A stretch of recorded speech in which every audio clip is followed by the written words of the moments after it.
Hello friends, welcome to Induna academy. तर आजच्या व्हिडिओमध्ये आपण नेक्स्ट पार्ट घेत आहोत. सॅनिटरी इन्स्पेक्टरचे टेक्निकलचे एमसीक्यू सिरीज जी आपण स्टार्ट केलेली आहे त्याच्यामधला हा शेवटचा पार्ट आहे, ज्याच्यामध्ये आपण न्यूट्रिशन या टॉपिकचे एमसीक्यूज कंप्लीट करत आहोत.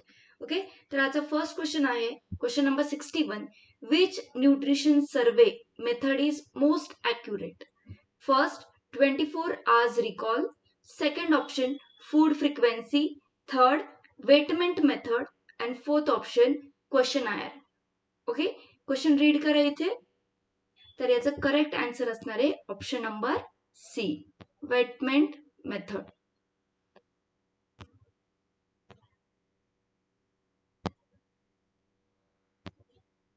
Option number C. Okay,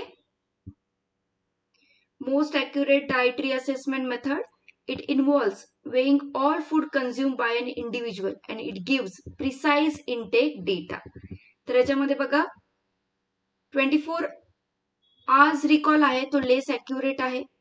food frequency ही कशी असणार आहे? Habitual intake. वेटमेंट मध्ये most accurate. Now question number 62. Which vitamin is essential for blood clotting? Blood clotting साठी कोणतं विटॅमिन इम्पॉर्टंट आहे? Vitamin A, vitamin K, vitamin C and vitamin D. Correct answer बघा इथे काय असणार आहे? Option number B, vitamin K is important for blood clotting. Synthesis of blood clotting factors in liver. जे काही इम्पॉर्टंट ब्लड क्लॉटिंगचे फॅक्टर्स आहेत, तुम्ही जर बघितलं असेल फायब्रिनोजेन किंवा फॅक्टर 8, हे सगळे इम्पॉर्टंट कशासाठी असतात? ब्लड क्लॉट फॉर्मेशनसाठी. आणि हे ज्यावेळेस व्हायटमिन के प्रेझेंट असणार आहे तरच या ब्लड क्लॉटिंग फॅक्टर्सचं सिंथेसिस होणार, ते प्रोड्यूस होणार आहेत. ओके, ए कशासाठी इम्पॉर्टंट आहे? विजनसाठी. के आहे ब्लड क्लॉटिंगसाठी. सी आहे कोलॅजन फॉर्मेशन आणि D for bone health. Question number 63. Which of the following is a sign of iodine deficiency in children? Option 1, goiter. 2, blindness. 3, paralysis. And option 4, diabetes. Correct answer इथे काय असणार आहे? Option A, that is goiter.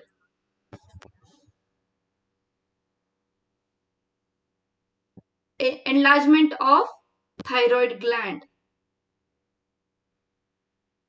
Now question number 64. Which method is used for preservation of fruits by removing moisture? आपण बघितलं असेल, जे आपण dry करायला ठेवतो व्हेजिटेबल्स किंवा दुसऱ्या काही गोष्टी, तर त्या प्रोसेसला काय म्हटलं जातं आणि ज्याच्यामुळे आपण काय करतोय ते प्रिझर्व करतोय. प्रिझर्व म्हणजे जास्त टाइम पर्यंत आपण त्यांना ठेवू शकतो, त्या प्रोसेसला प्रिझर्वेशन म्हणतात. ओके, याच्यामध्ये कोणती प्रोसेस केली जाते? For fruit by removing moisture, freezing, drying, pasteurization and fermentation. बघा इथे करेक्ट आन्सर असणार आहे option number B, that is drawing. Drawing म्हणजे त्याच्यामधलं जे मॉइश्चर असणार आहे ते सनलाइट मध्ये ठेवल्यामुळे मॉइश्चर सगळं इव्हॅपरेट होऊन जातो, that is drawing. Okay, freezing काय असतं? तर कूल टेम्परेचरला किंवा कोल्ड टेम्परेचरला तुम्ही जास्त वेळ ठेवल्यामुळे त्याच्यामध्ये मायक्रो ऑर्गॅनिझम्स ग्रो होत नाही. पाश्चरायझेशन काय आहे? एका ठराविक टेम्परेचर वरती ठराविक वेळेसाठी तुम्ही ते याला हीट देणार आहे, जेणेकरून त्याच्यातले मायक्रो ऑर्गॅनिझम किल होतील आणि तुम्ही लॉंगर टाइम पर्यंत ते ठेवू शकता. ते मोस्टली कशासाठी केलं जातं? मिल्क साठी केलं जातं. फर्मेंटेशन एक प्रोसेस आहे ज्याच्यामध्ये लॅक्टिक ऍसिड प्रोड्यूस होतं. Okay, uses microbes. Now question number 65. Which nutrient deficiency causes pellagra? Pellagra कोणत्या न्यूट्रिएंटच्या डेफिशियन्सीमुळे होणार आहे? बघा इथे option 1, vitamin B1. 2, vitamin B3. Option 3, vitamin C आणि ऑप्शन डी, व्हिटॅमिन डी. इथे करेक्ट आन्सर बघा क्वेश्चन नंबर 65, ते होणार आहे option number B, that is vitamin B3. Okay, that is niacin.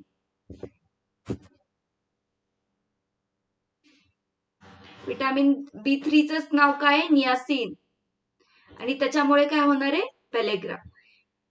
B1च्या डेफिशियन्सीने काय होणार आहे? Berry berry. B3च्या यानी होणार आहे पेलेग्रा. सी ने होणार आहे स्कर्वी आणि डीच्या ह्याने काय होणार आहे रिकेट्स.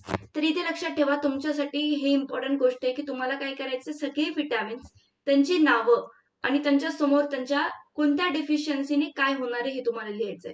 ओके, हा चार्ट खूप इम्पॉर्टंट असणार आहे आपल्या प्रिपरेशनमुळे. तर तुम्हाला नोट्समध्ये तर हा मी प्रोव्हाइडच करेल, पण तुमच्या वैयक्तिक प्रिपरेशनसाठी हा इम्पॉर्टंट आहे. Okay. Now question number 66. Which factor increases iron absorption in the body? Body मध्ये आयर्न ऍब्झॉर्प्शन काय वाढवतं? Tea, coffee, vitamin C and calcium.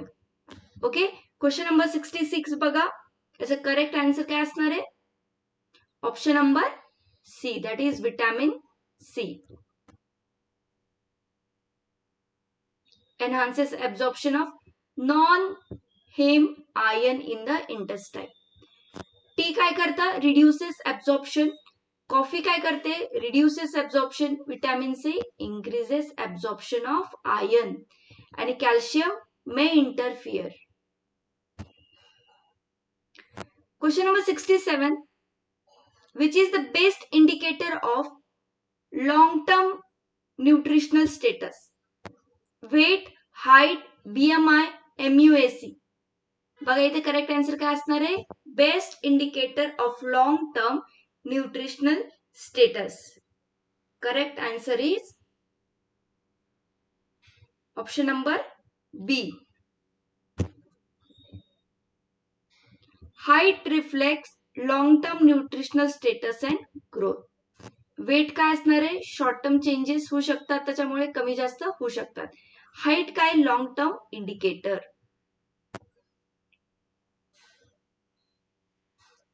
आणि MUAC कशासाठी? Acute malnutrition. Question number 68. Which food is commonly adulterated with water? कोणतं food water सोबत अडल्ट्रेट केलं जातं किंवा भेसळ केली जाते? तर इथे बघा ऑप्शन आहे milk, rice, wheat and pulses. याचा आन्सर सगळ्यांनाच बरोबर येणार आहे. याचा आन्सर काय आहे? Option number 1, that is milk. Milk is commonly adulterated. ज्यावेळेस आपण अडल्ट्रेशन बघूयात त्याच्यामध्ये काय असतं ते अडल्ट्रेशन. मोस्टली कोणते फूड प्रोडक्ट्स असे आहेत ज्यांच्यामध्ये कोणते कॉमन अडल्ट्रंट्स वापरले जातात हे सुद्धा आपण बघणार आहेत. ओके, मिल्क मध्ये काय? वॉटर अडल्ट्रंट वापरलं जातं. Question number 69. Which vitamin deficiency leads to bone deformities in adult? Vitamin A, vitamin D, vitamin C, vitamin K. तर इथे आन्सर माहिती असणार आहे vitamin D. Okay,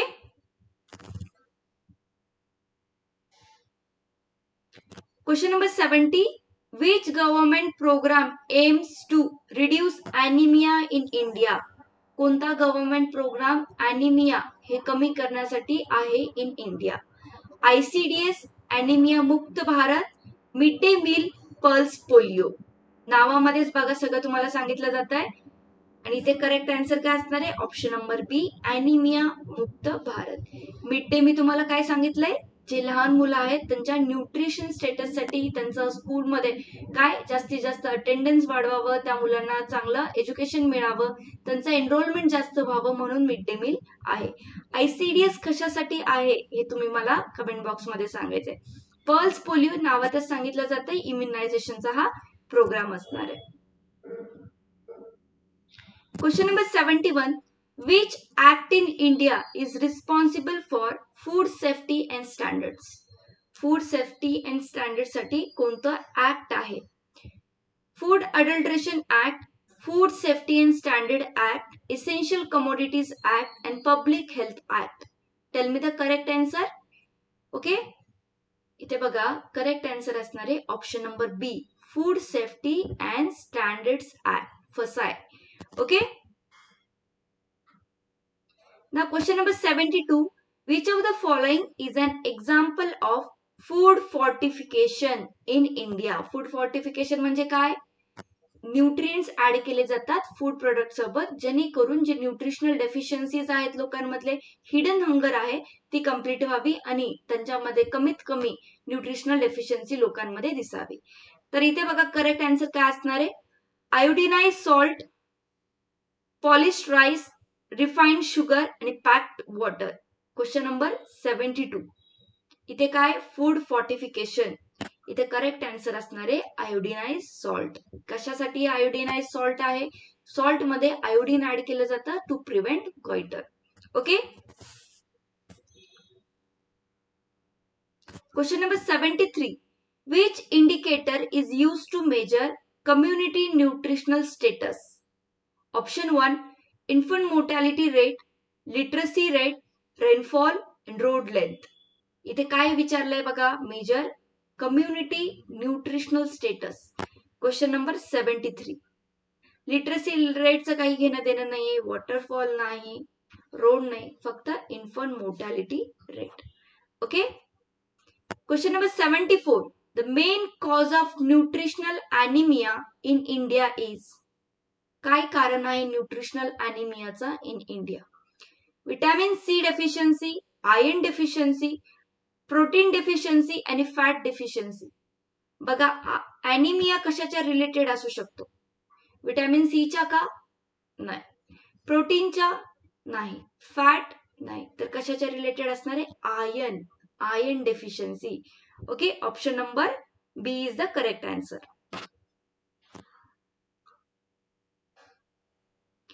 Question number 75. Which of the following foods has highest biological value of protein?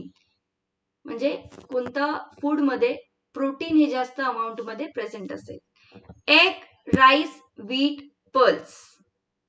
Is a correct answer egg. Okay.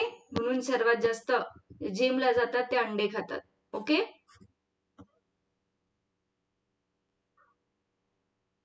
Which nutrient is most important for growth in child किंवा children?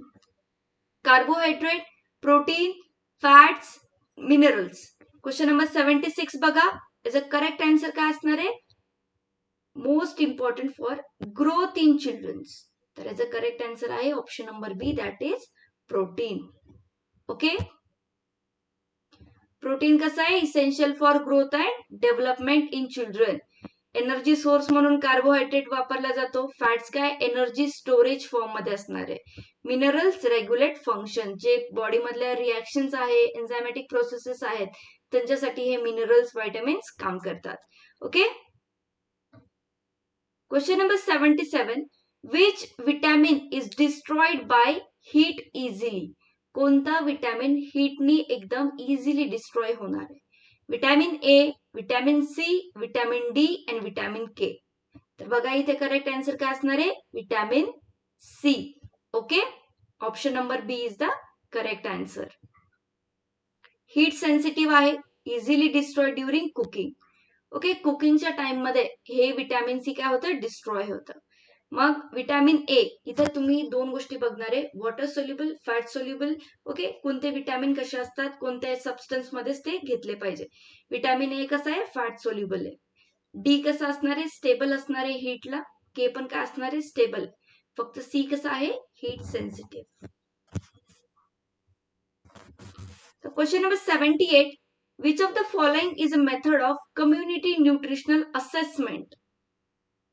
Clinical examination, anthropometric measurement, biochemical test, any all of the above. Question number 78. इथे answer काय असणार आहे? All of the above. Okay. Option number D is the correct answer. Clinical examination नी deficiency science कळतील, ऑन्थ्रोपोमेट्रिक नी body measurements, biochemical मुळे काय होतील? लॅब टेस्टचे रिझल्ट कळतील आणि all of the above is the correct answer. Okay. बाकीचं तुम्ही एक्सप्लेनेशन इथे रीड करू शकता. Question number 79. Which nutrient provides 9 kilo calories per gram? Protein, carbohydrate, fat, vitamin. आपण हा सेम क्वेश्चन सॅनिटरी इन्स्पेक्टरच्या एक्झाम मध्ये बघितलेला आहे, जो आता रिसेंटली आपण क्वेश्चन पेपर सॉल्व्ह केलाय 2025चा मुंबई महानगरपालिकेचा जो क्वेश्चन पेपर बघितलाय त्याच्यामध्ये हा क्वेश्चन आहे. ओके. तर याच्यामध्ये 9 किलो कॅलरीज किंवा सर्वात जास्त कॅलरीजचं फूड कोणतं आहे? इथे प्रोटीन, कार्बोहायड्रेट, फॅट आणि विटॅमिन. इथे करेक्ट आन्सर काय असणार आहे? Option number C is the correct answer, fat. तर बघा इथे प्रोटीन मधून किती मिळणार आहे, 4 kilo calories. Very important. Next time directly question असा येऊ शकतो की प्रोटीन मधून किती कॅलरीज मिळतात तुम्हाला. ओके, पर ग्राम. तर 4 कार्बोहायड्रेट मधून पण 4 किलो कॅलरीज पर ग्राम, फॅट्स मधून 9 किलो कॅलरीज पर ग्राम. म्हणजे ते सर्वात कसं असणार आहे, जास्त असणार आहे. तर जर क्वेश्चन तुम्हाला आला की फॅटचं किती आहे, प्रोटीनचं किती आहे, तर तुम्हाला इथे त्यांचे नंबर सुद्धा माहिती असायला पाहिजे. Question number 80. Which food group should be consume the most in daily diet. Daily diet मध्ये सर्वात इम्पॉर्टंट फूड ग्रुप कोणता असायला हवा. Serials and grains, oils and fat, sugar आणि मीठ. बघा इथे करेक्ट आन्सर काय असणार आहे, फॅट्स आणि ऑइल असेल का, नाही. शुगर तर म्हणतात खाऊ नये. Okay, sugar, excess of sugar घेतली नाही पाहिजे. मीठ सुद्धा नसणार आहे. याचं करेक्ट आन्सर काय, option number 1, that is cereals and grains. Okay, are the main energy source in Indian diet. They should be form the largest part in our daily diet. कारण की ते काय प्रोव्हाइड करतायत, कार्बोहायड्रेट, प्रोटीन आणि fibre. Okay, main diet component. Oil कसे असायला पाहिजे, कमी क्वांटिटी मध्ये, शुगर लिमिटेड असायला पाहिजे. मीट मध्ये काय मिळतं आपल्याला, प्रोटीन फूड्स, आणि कसं असायला पाहिजे, नॉट लार्जर पोर्शन. ओके, तर या पद्धतीने आपण इथे 80 क्वेश्चन्स कंप्लीट केलेले आहेत. तर या पुढील पार्टचे क्वेश्चन्स कोणत्या टॉपिक वरती असेल हे आपण नेक्स्ट टॉपिक मध्ये बघूयात. जर अशाच पद्धतीचे लेक्चर्स तुम्हाला हवे असतील तर चॅनलला सबस्क्राईब करा, व्हिडिओला लाईक करा. आपल्या अकॅडमीमध्ये आपण नवीन बॅचेस सुरू केलेले आहेत, ज्याच्यामध्ये आपण सॅनिटरी इन्स्पेक्टरचा कोर्स कंप्लीट करून घेणार आहोत स्टुडंट कडून. जर तुम्ही याच्यासाठी इच्छुक असाल तर तुम्ही दिलेल्या नंबरवरती कॉन्टॅक्ट करून या बॅचेसमध्ये एनरोल करू शकता. थँक्यू. भेटूयात आपण पुढील व्हिडिओमध्ये.